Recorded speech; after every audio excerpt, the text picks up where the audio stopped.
So welcome to My Swing Analysis. This is where we analyse one lucky winner, one of you guys, where we analyse your golf swing. Absolutely. So if you want to get involved, go to the Facebook, Twitter and Instagram today.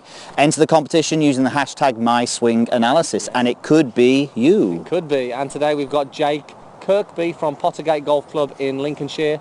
And pretty good golfer. He's 15 years old. He's playing off a handicap of 15, and he'd love to get down to sub 10 this year. Nice. So this year Doable. he has to lose 5 shots, which I think is doable for looking at his golf swing. So let's go ahead and take a look at his golf swing from the down the line view, Piers. Now this is a pretty solid golf swing, but straight away in the setup we can notice here that his posture is a little bit out. He's standing quite close to the golf ball. There's not much room between his hands and his thighs, and he looks to what we call have a C posture, where his back is a little curved. Okay, now as he takes the golf club away, it's pretty close to the swing plane. And on the way down he gets pretty close as well, but he's struggling with some fat and thin shots, so his consistency on the contact is a little bit out, which he would like to address. So let's take a look at the front on view, and this is really where we can see some issues with the contact as well. We can see why it happens, can't we? Definitely. So let's go ahead and take him to the top of the backswing. Pretty orthodox to here, not a bad looking backswing. Yeah. But this is where on the downswing we'll see he has a very aggressive move with his lower body towards the target. We call this a slide, where he just gets a little bit too much movement laterally. And then if we can just freeze him at impact here, we'll see that the shaft is very much, it's vertical, Piers. He's sort of what we called an early release, where he's let that club release a little bit too early. And this is what causes those fat and thin shots. He makes up a little bit with his lateral movement, but this can be a little bit dangerous when it comes to that. So the striking issue is what we want to sort out for you there, Jake.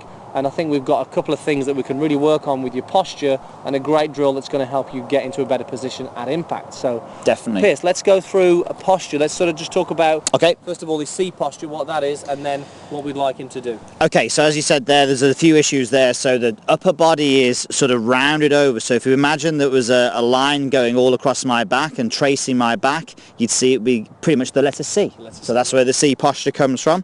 Hands are low and quite close to the body. You know, it just generally doesn't make it.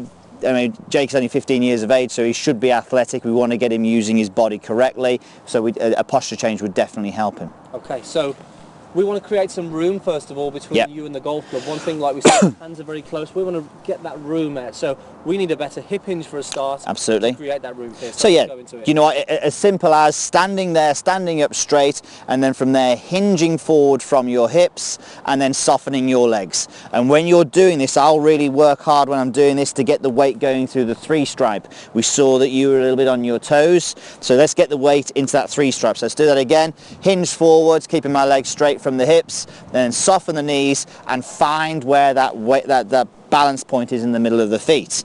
Then from there you may need to shuffle around a little bit to get to the golf ball, but as Andy mentioned, we want to create some daylight here. So let's get the weight in the middle of the feet and create that daylight between your legs. That means that your hands are probably going to come up a little bit higher, which is going to help obviously straighten out that spine angle as well. And we're not saying here to you, Jake, that we want you to reach out for this golf club. We want you in a better hip hinge, which will allow a better arm position in the downswing. You can see my arms are hanging down here, but I've still got the room. So we have a better spine angle, we are a better distance from the golf ball, and that's going to make it a lot easier to find the centre of that club. I know he's hitting the heel strikes, which is that makes total sense as well. Posture.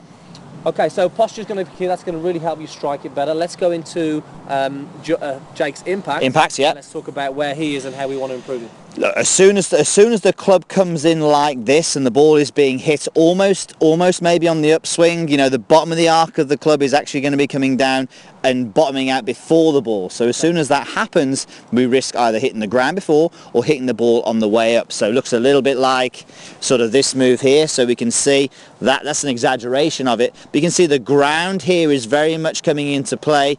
If I do miss the ground there and I don't duff it, I'll hit the ball in the middle or the top of the ball and thin it along the ground almost. Now what you do very well, Jake, is you make up for this early release with a lot of a slide to the left. So you can manage to find the contact every now and again, but it's not a consistent way to do it. So let's show you where Jake is again. Let's show you guys where Jake is, and let's show you where we would like him to be. Okay. So that, you say Jake's obviously a 15 handicap. He's a good player, but obviously we want to get it more consistent. So Jake from here, obviously slide, and early release. So there's the lower body moving, but there's the club releasing down early, again exaggerated. Yep. What we would prefer to see is a lower body which does move towards the target. That's crucial that you do that, but maybe it's a little bit more stable here and you rotate. But the most important thing is, can we get the handle of the club ahead of the club head? If we can do that, you'll now notice when the club does interact with the ground, it's more likely to do it this side of the golf ball. Definitely. And if you can hit some shots where you get ball and ground like that, it's going to feel like the best thing ever. Yeah, so we can see how different that shaft position at impact is, much more leaning towards that target. It's going to create a slightly lower ball flight as well, which is going to help you with a bit more power. So, yep. Pierce, we've got a drill for him. Yeah, absolutely. So let's just take my setup. So from your setup, we call this one impact fix. So what we're going to get you to do, and rehearse this in front of a mirror, is that we're going to get you to actually turn and move your hips toward the target, and then from there you're going to get the shaft and lean it forward. Now we always like to get people to actually push the shaft downward as well, so they can really feel how the club would interact with the ground. But from here I'm just recreating that impact position, or those impact factors that we want when you hit a golf ball. And you can see Pierce is still having a lateral movement towards the target, but he's he's combining that with a rotation, but it is not excessive. He's just creating that little bit of a shift and turn. But the key thing there is being able to match that up with that shaft lean, and that's going to help you hit the golf ball a lot more solid. Yeah, definitely. And you could actually do some practice swings then, where you swing back, mini backswing, and then return back to that impact fix.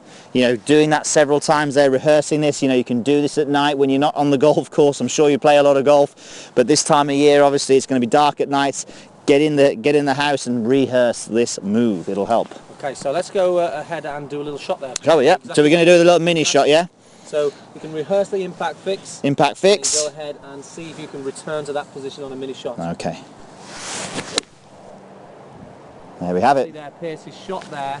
He's took the ball, followed by the turn, but you can see how he actually controlled that through swing as well. He sort of cuts his finish off short because it enabled him to lean that shaft a little bit more forward.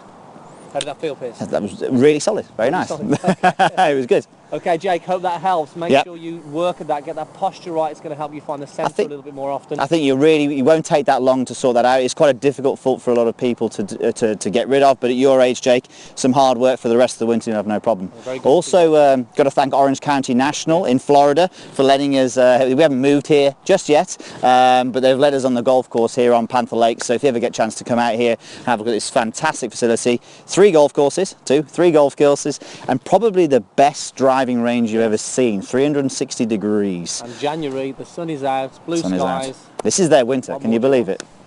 Okay, hope that helps, guys. Jake, post your comments down below. We'd love to hear how you're getting on with that, and make sure you get some practice in, and speak to us soon. Thanks for watching, guys, and make sure to go and enter the competition today. Thanks.